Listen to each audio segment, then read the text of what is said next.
Miguel era un hombre de La Tinaja, un pequeño pueblo en San Luis Potosí, donde la tierra y el sudor eran el pan de cada día. Sin embargo, él no compartía el amor por el trabajo arduo que los campesinos de su pueblo sentían. En lugar de arar los campos o cuidar los cultivos, prefería pasar sus días en el bar local, bebiendo hasta perder el control.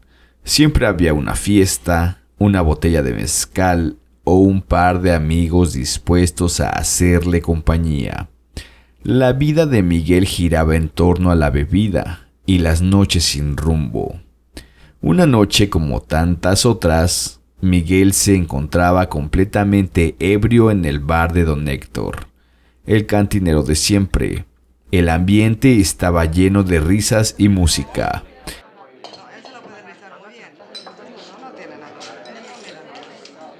Pero Miguel no prestaba atención. Su mente estaba nublada por el alcohol. Su lengua ya no articulaba bien y sus ojos se cerraban por momentos, pero siempre volvía a la botella. Don Héctor, un hombre ya mayor, se le acercó con una expresión seria en el rostro. «Miguel, ya es tarde y la bruja va a aparecer», le dijo en tono grave. Miguel apenas lo miró. Estaba demasiado borracho como para captar la advertencia. «¿Bruja? Que venga. No le tengo miedo», respondió con una risa tonta levantando el vaso. Don Héctor suspiró, pero no insistió. Sabía que Miguel era tonto cuando estaba borracho y que sus palabras caían en saco roto, pero siempre le advertía a todos los que se emborrachaban en las noches cercanas al sembradío, porque esa zona era conocida por historias oscuras. «Tú verás, pero mejor vete ya antes de que le encuentres, te advierto. La bruja tiene un gusto por los borrachos», añadió con Héctor. Pero Miguel ya no escuchaba. La botella volvió a levantarse.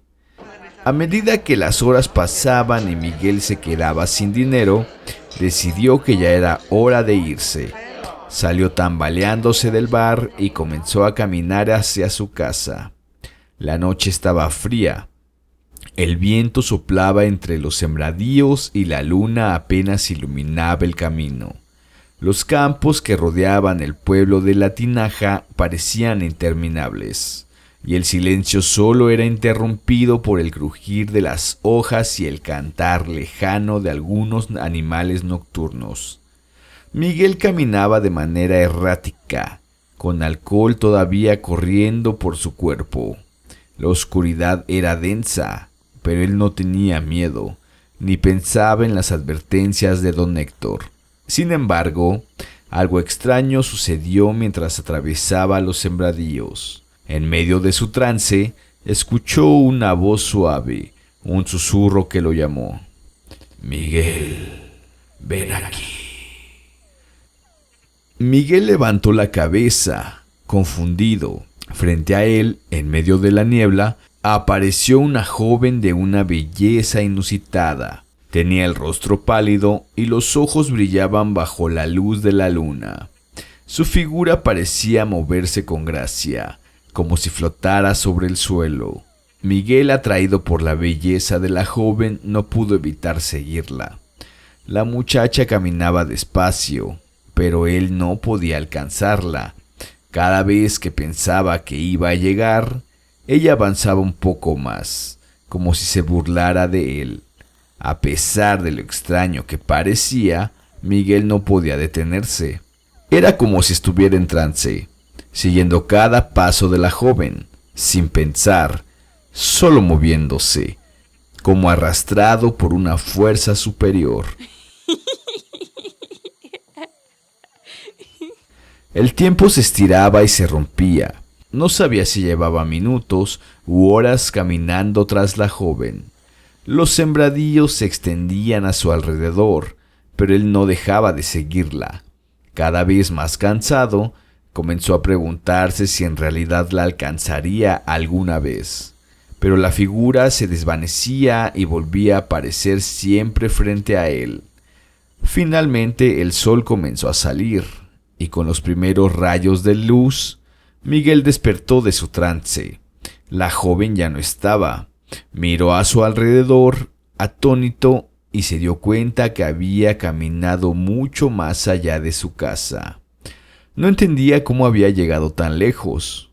En ese momento, un campesino que pasaba por allí, con su sombrero de paja y su machete colgado a la cintura, se le acercó. ¿Está usted bien, amigo?, le preguntó el campesino, notando la expresión confundida de Miguel. Miguel, aún aturdido, respiró profundamente antes de responder. Sí, solo venía correteando a una muchacha. ¿La ha visto?, preguntó mirando alrededor, buscando la figura que había seguido durante tanto tiempo.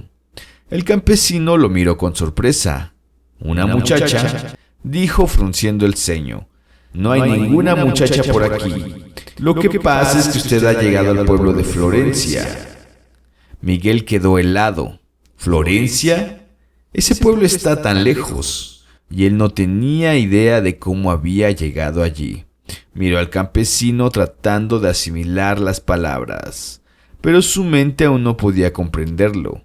No recordaba cómo había cruzado tantos kilómetros sin darse cuenta, ni cómo había llegado a ese pueblo lejano. ¿Pero Florencia? ¿Cómo llegué hasta aquí?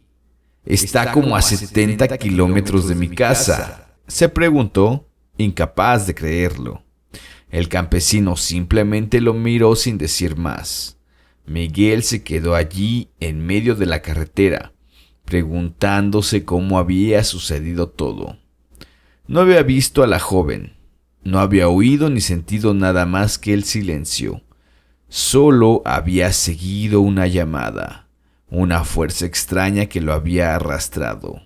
Y ahora, allí estaba, en un lugar que nunca pensó conocer. Esa mañana, mientras el sol se alzaba sobre el horizonte, Miguel regresó a la tinaja, todavía atónito. Desde ese día, algo cambió en él. Ya no volvió a tocar una botella, ni a salir de fiesta como antes. La imagen de la joven, la oscuridad de la noche y el misterio de aquel trance lo perseguían. Y en su corazón sabía que había estado cerca de algo que no debía haber tocado. La bruja, o lo que sea que había sentido esa noche, lo había marcado para siempre, y desde entonces Miguel dejó el alcohol, y con ello la oscuridad que acechaba en las noches solitarias.